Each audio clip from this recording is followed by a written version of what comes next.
Welcome to the Mobile Workforce Podcast, where we sit down and have real conversations with business leaders that have been where you are. During these interviews, we'll dive into what it takes to improve systems and champion processes that maximize performance. Each week, our trailblazing guests share their experiences and understanding of the workforce to help inspire change, challenge our thinking, and share what it takes to successfully travel the road to profitability. Now here's our host, co-founder and chief evangelist of About Time and WorkMax, Mike Merrill. Hello and welcome to the Mobile Workforce Podcast. I'm your host, Mike Merrill, and today we are sitting down with Tyler Hoppe, the controller at HBS Painting. In today's episode, Tyler and I are going to have a hands-on case study about how HBS Painting is diving into driving revenue, maintaining profits, and also keeping up productivity with all the different technology solutions on and off of the job site. So thank you, Tyler, for joining us today. Looking forward to the conversation. Absolutely. Happy to be here. Thanks for having me. You bet. So I guess just to start off, why don't you share with the listeners how you feel like technology has changed how HBS does business today compared to maybe, say, 15 years ago? Okay. I'll give a quick little rundown of who we are and how we operate. We're a family-owned and operated business. I am third generation in that family business. We are high-end residential, primarily painting contractors. We do a little bit of commercial, but it's primarily high-end residential. So we run about 45 to 50 individuals. About 40 of them are usually deployed in the field and on job sites. We do have a headquarters, office, and shop location that we keep a couple of guys at. We have a spray booth there. So we're a little bit of a mix between a warehouse, but primarily a service-based business that's remote in the field. How have we changed?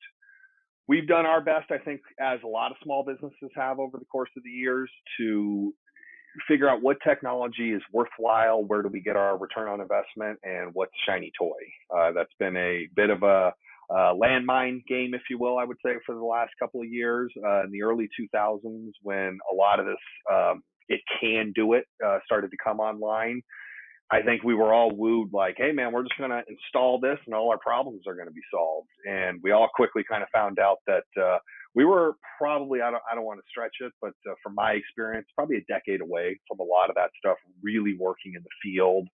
Some of it, the highest end, best stuff, would work in the office environment when you had everything kind of perfectly dialed in and you had all your network all set up, but much of it you struggled with. So we've spent every bit of 15 years really kind of trying to figure out what technology do we have in place? What are we using? What are we getting an ROI on? And what do we not need anymore? And obviously the goal of any business, but particularly a small business, we want to limit our overhead. Having things in place that are not producing a return on that investment, or things that are just more of an exercise. KPIs, key performance indicators. We're all data driven in today's world. UPS's tagline is logistics and analytics. It's this cool thing to do in today's world. But how many times do you get handed a report and you look at it and you're, okay, well, this is all great, and you set that report right back down and you go back to doing what you were doing. You're not actually making decisions, running your business based off of that. It's more of a shiny toy.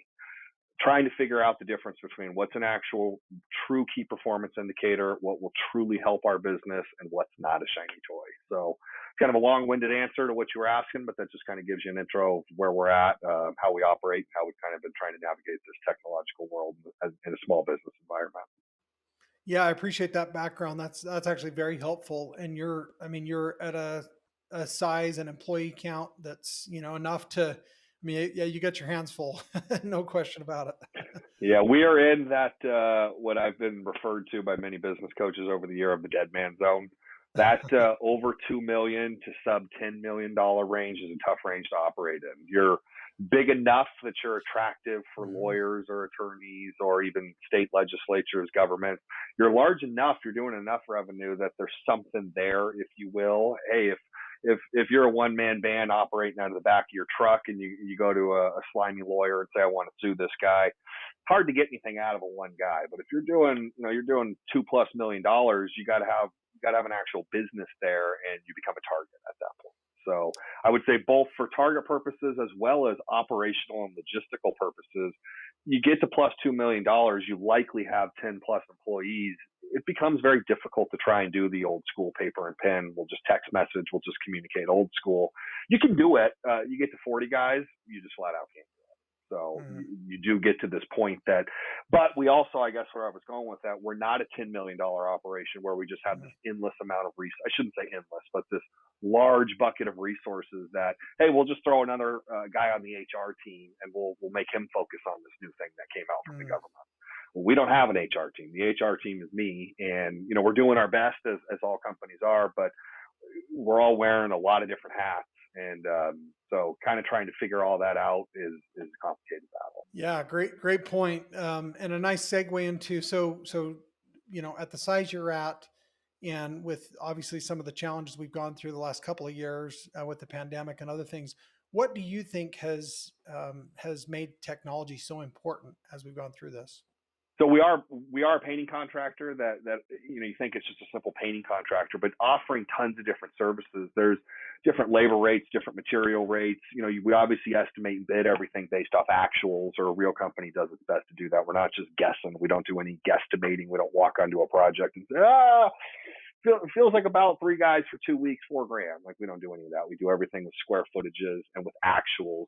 When you have many different services, it's very easy. We can have a $100,000 contract, and there's 40,000 in wood finishing, and there's 50 in painting, and then there's miscellaneous high end. We did some gold gilding in the bathroom. At the end of the project, if you're not counting your data, you can walk away and say, okay, we invoiced 100, and we spent 80, we're up 20. But you don't really totally know, where did we win and where did we lose? Was it the gold gilding that we won on, or was it the painting that we did we underestimate our material, or did we underestimate our labor it took?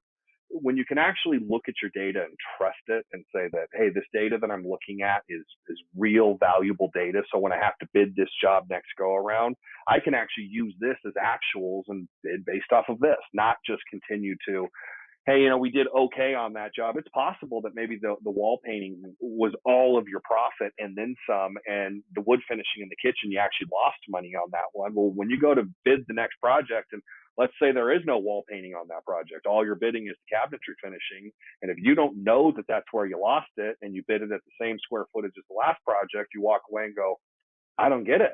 I bid this one for 8, and I had to spend 10 to get the job done, but the same service I did over there seemed to be okay. Well, you're missing that your wall painting covered up your loss on the cabinetry finish.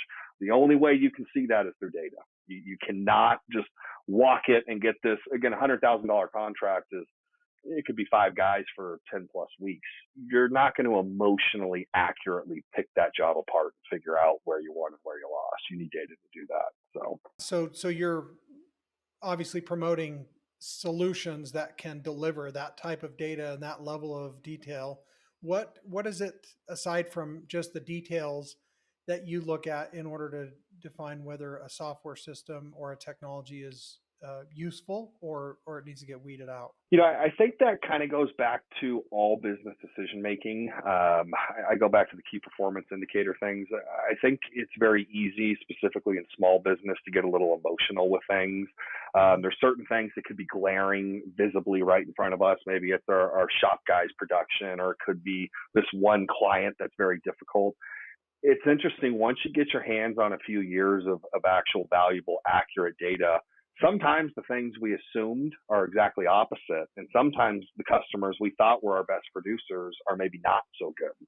So I bring that up to say that you really have to make your business decisions based off data and actuals, not based off what you're emotionally feeling. We try and do our best to make sure that when we're picking, hey, we want to put WorkMax into place.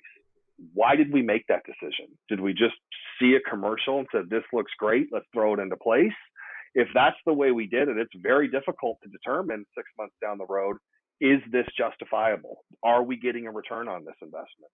Because we didn't actually have a key performance indicator that said, hey, look, we're suffering in this aspect. Here's why we're suffering.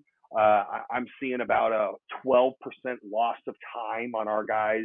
We're having customers report they're 5 and 10 minutes late and they're leaving 5 and 10 minutes early. We're making the decision to bring WorkMax in this example based off of actuals. Here's an actual problem. Here's what we expect, what we hope to gain by putting this solution in place. Well, then 6 months down the road, you can look back at that and say, are we getting out of it what we expected to get out of it? If you're just doing the typical consumer of, hey, man, I was at a conference and saw this cool new app. It's great. We signed up. It may be great and it may be a cool app, but is it actually adding value to your business? Well, if you're not making decisions to put these things in place based off need, you could very easily get wooed by shiny objects. There's a lot of really cool apps out there. There's even some in our industry that I'm like, that's amazing, but that's probably more geared towards commercial painting.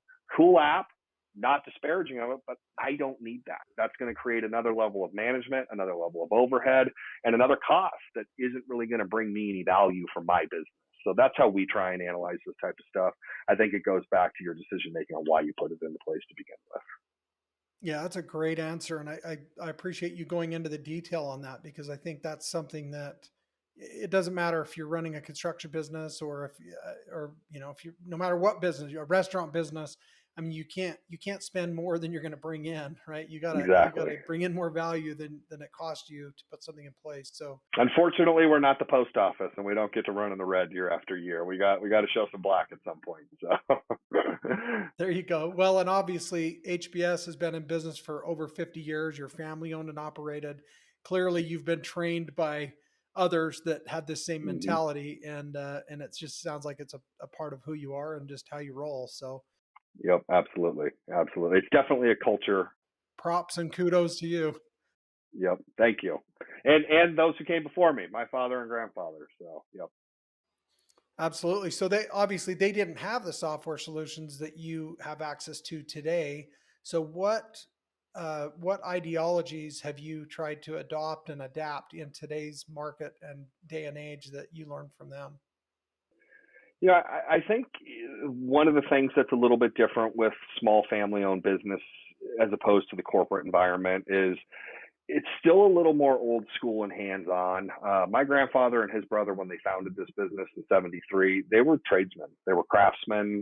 You could just start a business and start operating, and you didn't have to be an accountant and an HR expert and a payables and receivables expert. You can kind of run a relatively simple service-based operation, and wasn't all that complicated. By the mid to late '80s, things were changing and getting more difficult. My father was always a data-driven guy.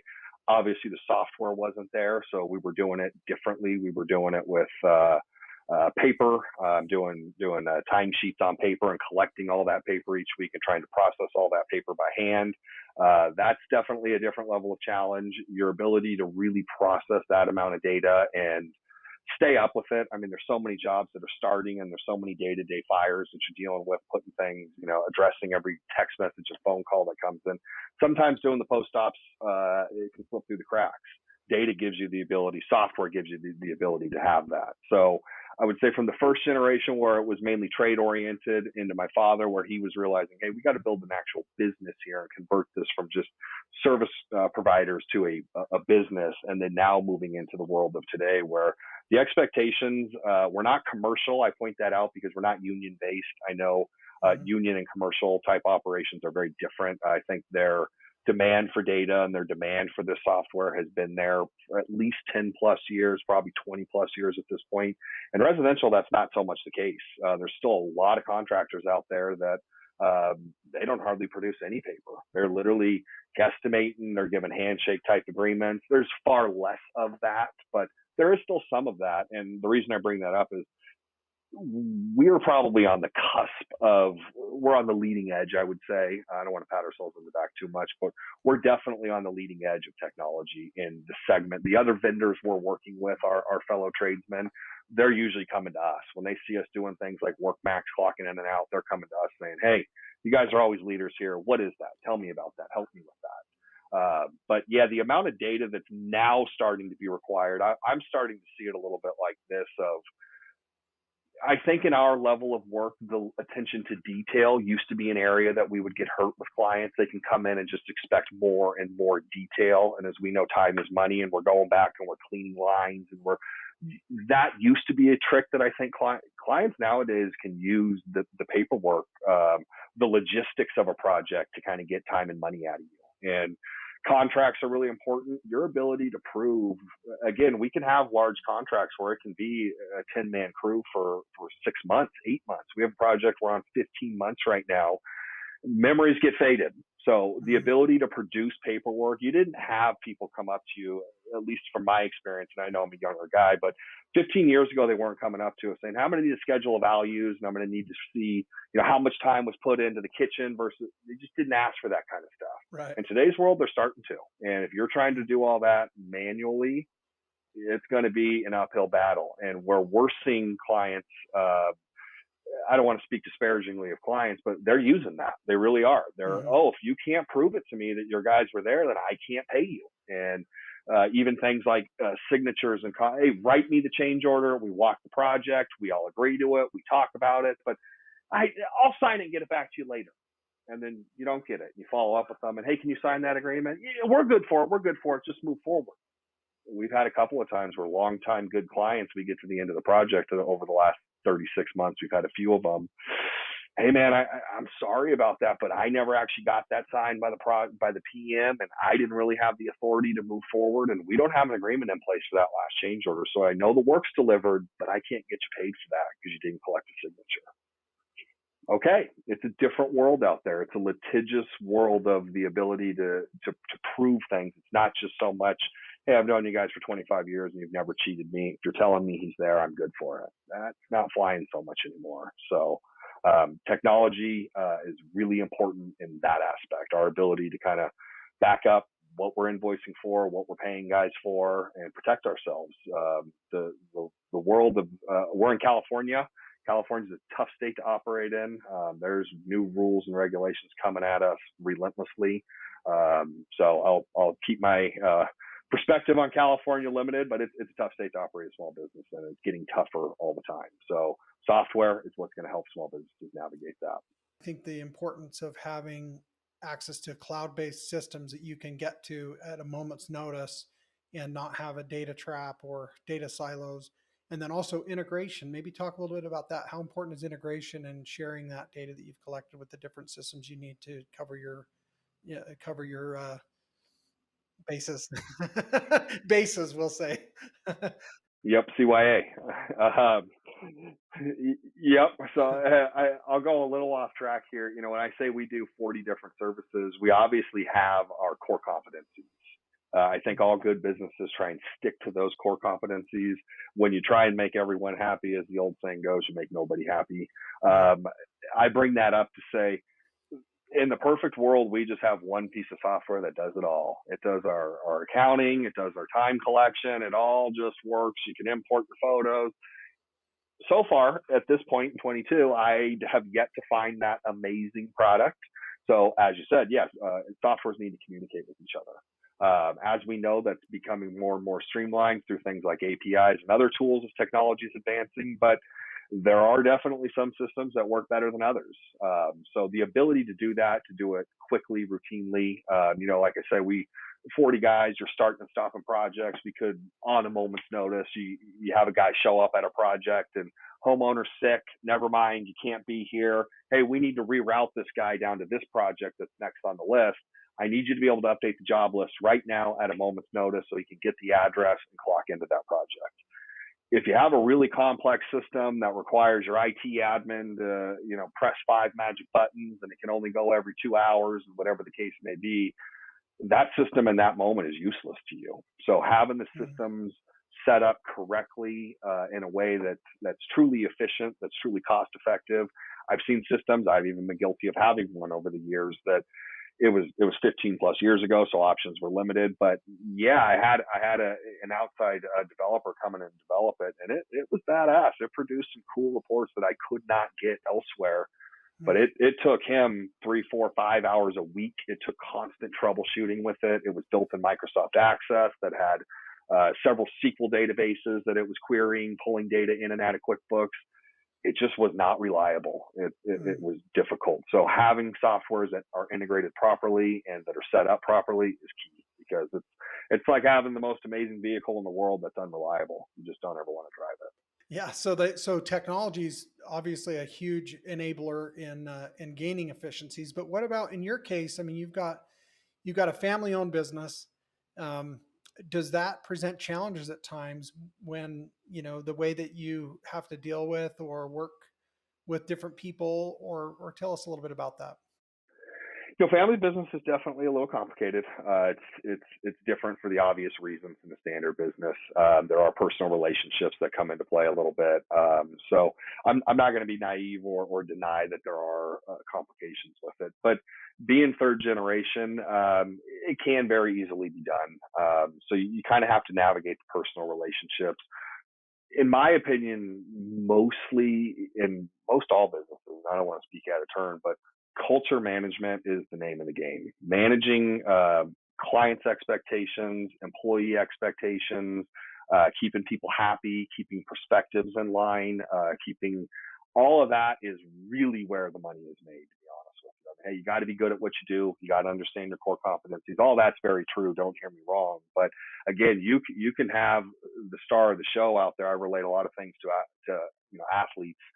As we've seen over the years, some of the most talented athletes are the worst in the locker room. And these kinds of things are things that we have to, as small business owners, specifically family businesses, you unfortunately do have to manage them. And there's certain times that there's certain scenarios that it's like, hey, employee X may not get away with this, but this is employee Y. And for this reason, we have to make this decision. It's not so corporate world cut and dry. Hey, handbook says this is your third ride up. You were 10 minutes late. You're terminated. You just can't operate quite as rigid that way. We don't have a line of applicants out the door as we may have in previous years. So managing your workforce, managing your clients, all of that is what I would say is the most complicated part of the family business. Yeah, are there any things that you have to intentionally avoid just because it is a family business that you just steer around?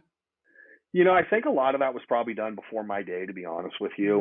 When I came on board, the culture and the structure of when you come to work, we have a work relationship, and not in a poor way, but you can still your dad, still your grandmother, still your your family, but it's different when we were at work. That was kind of made very clear from my first day, and it never really changed. So obviously, my dad at this point being my boss and whatnot, we have our moments. We get after it periodically, obviously, just because we're both passionate about what we do and we're both doing the best we can. But we also can push away from the desk at the end of the day and say, okay, that's business, and now on Saturday, let's we'll go do family time. So Nice. Well, that's good advice anyway. I think that's sound advice for any business, whether family or not. Right? When it's time to work, we're ready to put the nose to the grindstone and get our hands dirty. Right? yep.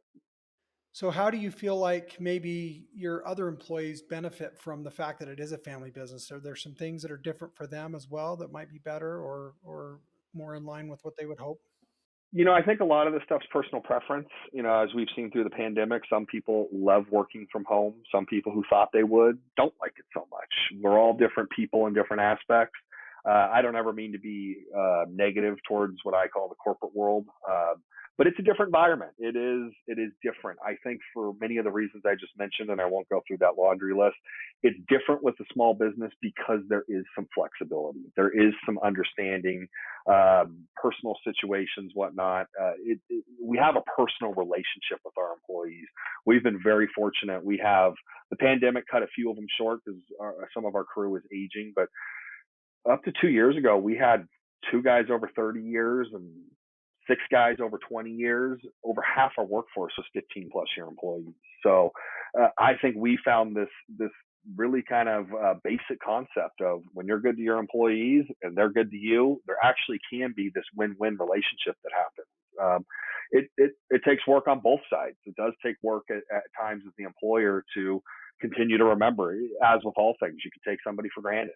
They've been around 15 years and maybe you forget the value they're bringing. but at the same time, the employee can maybe forget. So it takes a constant nurturing of those relationships, if you will. But I think the biggest advantage is just having a personal relationship. You're not a number. You are, you are Tyler or you are John. You're not just employee 1292. Okay, what's your problem? Who's your manager again? Like, you're not sitting down with this lady at the end of the hall in HR that knows nothing about you or any of your circumstances. She's more or less a therapist listening to you vent and telling you, okay, I've heard it and I'll address it, and off to your cubicle you go. That's not the case in small business. And obviously, we're all different. We have different preferences. There could be some downsides that come with that. But that kind of more, I don't want to use the word old school, but old school environment of a little less formal. We try and be obviously as formal as possible. We follow all rules and all that good stuff, but it's not the got to wear a suit type of thing just because of the policy or the handbook says you do. So I would say that's probably the biggest difference for us. Yeah, and I think, I mean, it sounds like a comfortable, nice environment to work in generally. Especially if you want to get in and work hard and get things done, but we're not going to hold your feet to the fire on all the technical stuff as long as you're putting the work in. Exactly. Be compliant, follow the rules, be a good employee, but we're not in the business of micromanaging individuals. We're not in the business of trying to control every little aspect of every little thing. I think that can almost go back to one of your other questions. For example, introducing WorkMax. That is one of those balances of, we've had certain employees 20, 25 years. They all of a sudden feel like, hey, Big Brother's watching. Like, do you not trust me? Do we now have an issue here? The decision to put WorkMax into place had nothing to do with this 25-year employee's work performance or anything. But from his perspective, it's very easy to feel like, wait a minute, I'm feeling spied on a little bit, and I'm feeling like you may have a problem with me. Totally not the case at all. We're doing this for other reasons, but those are those types of things that you have to navigate. You have to constantly be having those conversations and constantly be reminding guys of, we're happy with you. This is totally unrelated to your work performance, but that's just a small example of, it's complicated. When maybe I'm incorrect here, but when you work for DirecTV, if you will, if you're installer 1290 of 10,000 and they come to you and say, hey, the software changed, we're now using this to clock in. I don't think that employee has any sense of, are they mad at me? Did they do this because of me?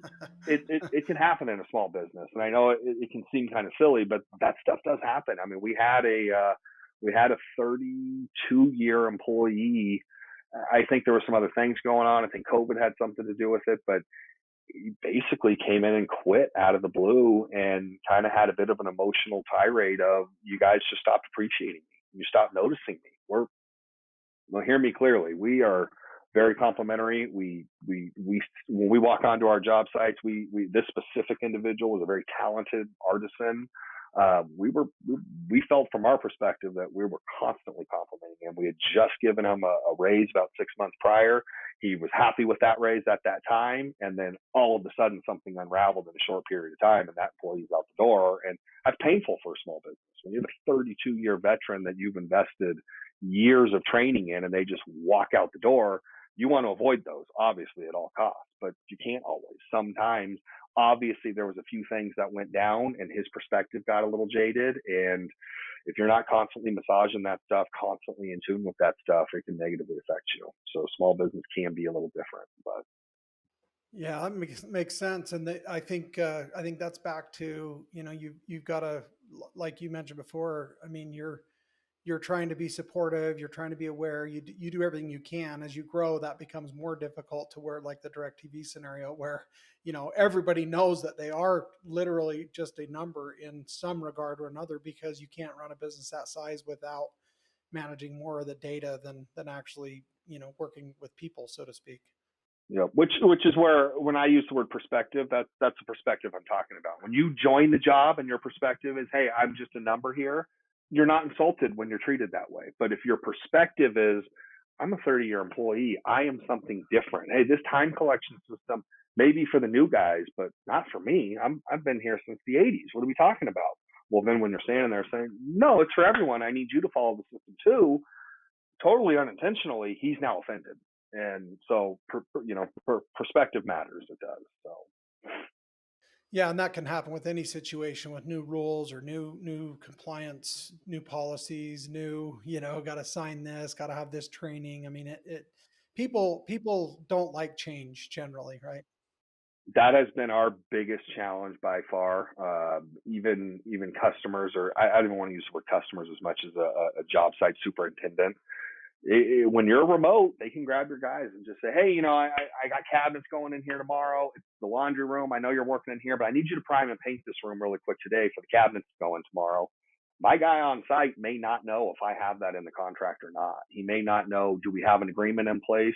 I may be actually in a dispute with the homeowner about, he's saying my price is too high, and I'm saying, okay, well, we don't have to paint the laundry room.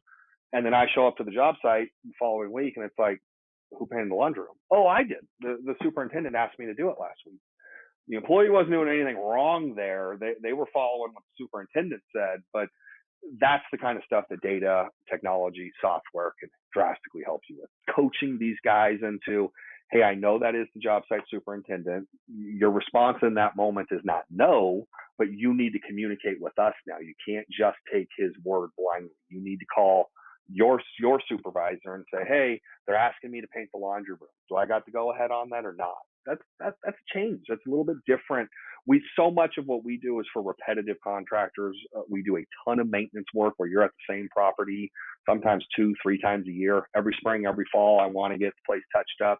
You do build personal relationships, and then all of a sudden we're telling them, hey, we need you to change in this perspective of this client's good for anything. No, if we send you there with a list of items to accomplish and they add 5 items to that, we need you to check with the office first before you just go ahead and execute those.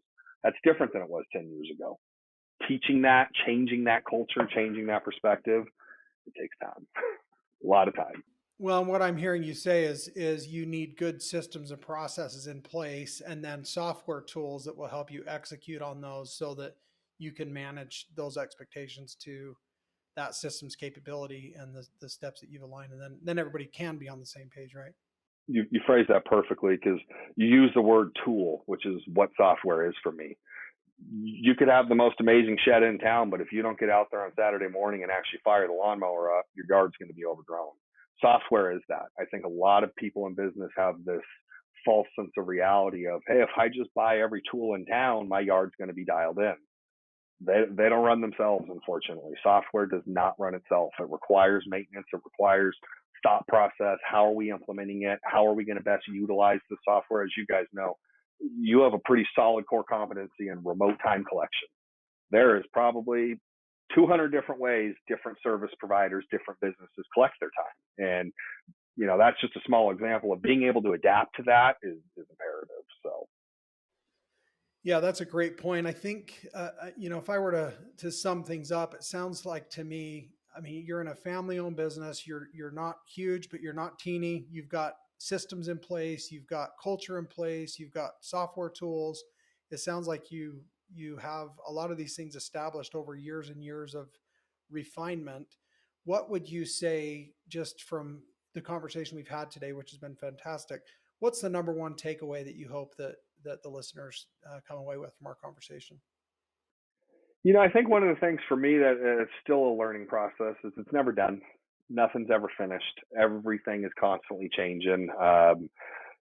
Time goes quicker as we get older, and some things that I'm redoing now, I feel like I just did, and I look back and I'm like, wow, no, we've had this system in place since '06. It's 2022. It's served us for 16 years. You're just always going to be moving. You're always going to be adapting, specifically with small business. You got to keep myself. I got to keep my perspective in place. It's easy to look at bigger businesses, and they got the handbook dialed in and revised every year, and they got company parties, and they got new uniforms, and they just seem to have everything just dialed in. And as a small business owner, that's the old, don't try and keep up with the Joneses. Focus on you. Focus on what your business needs, because there's always going to be something. There's always going to be a need. Time moves quickly unless we just are blessed with an amazing staff where you just got a star in every aspect, where my accountant's a star, my project managers are stars. I just got to let these guys rock and roll, and life is good. And that happens.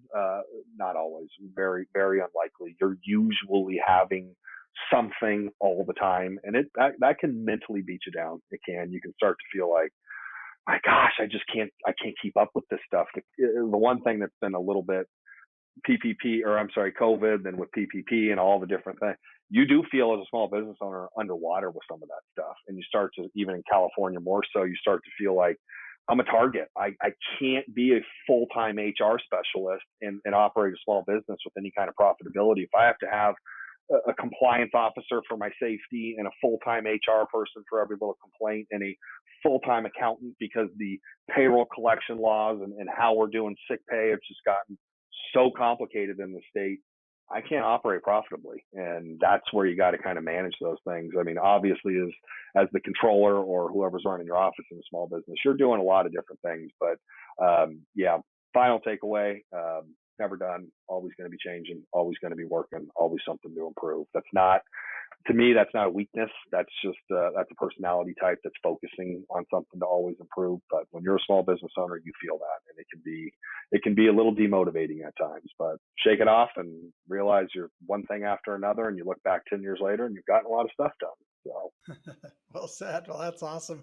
So thank you for that. So just on a personal note, a couple questions before we wrap up. What's one thing that you're most grateful for in your professional life? Personally, I would say probably freedom. What we've just talked about, it can be challenging, can be a bit overwhelming at times, but I am not a Groundhog Day kind of guy. I don't find comfort in the repetitiveness. Again, everyone has preferences. I like to be doing something different all the time. I go through phases where just moved to our accounting software. That's a 9-month process of, okay, let's start looking for different providers. Let's start interviewing. Okay, now we've selected one. Now I got to get my head into imports and exports and data. And you got to be moving your head all the time. As a business owner, okay, that's done. Now I want to go redo my website. Totally different thought process of what we're doing day to day when I'm doing my website versus an accounting software change. But that for me is the excitement of being a small business owner. I'm not good at let's do the same thing every day for 25 years. So for me, freedom, having the ability to, even the freedom of time of, I have the ability, if need be, I can work from 10 to midnight if I need to be out of the office from 1 to 3. If I have a deadline, I know I got to get this done, but I got a commitment that I have to be at 1 o'clock. If I'm working for the corporation, I can't tell them, hey, I'll come back in at 10 to 9 and catch up and still meet my deadline. When you work for yourself and you're self-employed, you can't do that. So freedom, change of day-to-day pace, change of focus, being well-rounded, being able to do a lot of different things. Those are definitely my favorite things of being a small business. So among those things and others, what do you think, Tyler, is your superpower? If I had one, I would say that's it. I have a whole wood shop upstairs. I can go from working in the shop to coding on, I know HTML. I did some C++ in college. I'm our IT admin. I'm our bookkeeper. I run payroll. I file the payroll taxes. I do receivables, payables. I wear a lot of hats. I would say that's it. I have a little sign on my desk that says Jack of all trades and master of none. So I would say that's it. It's kind of, at this point, being a small business owner in the state of California, you better have that skill set or it's going to be an uphill battle for you. Well, I was going to say, when do you sleep, man? Yeah, it's a lot. I'll be honest, but again, that's what attracts me to it. That's the fun part of it. So perspective, right? If you let it tear you down and feel like, God, I'm doing everything, then you can feel that way. But if you're appreciative of it, then you don't feel that way. So. Well, that's great. Well, that's a great note to end on it. Man, I sure enjoyed this conversation. Had a great time getting to know you better personally, and really looking forward to continuing to work with you through the years coming up. Absolutely, man. Likewise, it goes both ways. Everything I feel like I said, I want to say that we didn't talk a lot of work, Max. We talked more general stuff today, but you guys are that too. From my experience I have with you guys, you have the small business vibe with the big business delivery. The product is there, but I know who Mike is. I know who our reps are. My trainer, I could put a face to his name. If I call him and say, hey man, it's Tyler, here's what's going on, they know me. That for me is refreshing. I think all things are a bit of a pendulum. Felt like maybe in the late 2000s, it was feeling like everything in the world was going to go corporation, that mom and pop was just going to be gone, and it was all going to be Amazon based. I think some segments of the economy are going to be that way, but there's always going to be a need for service providers, and that personal touch that the small business brings that the corporation just can't is still valued in some aspects. And so appreciate it. Thank you so much. And I look forward to a long relationship as well. So. All right, man. Well, thanks again, and we'll do this again down the road. Appreciate you. Be well. All right. Thanks. Take care. Thank you for joining us today on the Mobile Workforce Podcast, sponsored by About Time Technologies and WorkMax. If you liked the conversation we had today, or were able to learn anything new or helpful, please make sure to follow us on our WorkMax page on LinkedIn and on Instagram at WorkMax_. And subscribe to the show on iTunes or your preferred podcast platform so you will never miss another insightful episode. Also, if you enjoyed the podcast, please leave us a 5-star rating and review and share the show with your friends and colleagues. Your support means the world to us and will allow us to continue providing impactful information with others looking to improve their results in their business and, in turn, their life.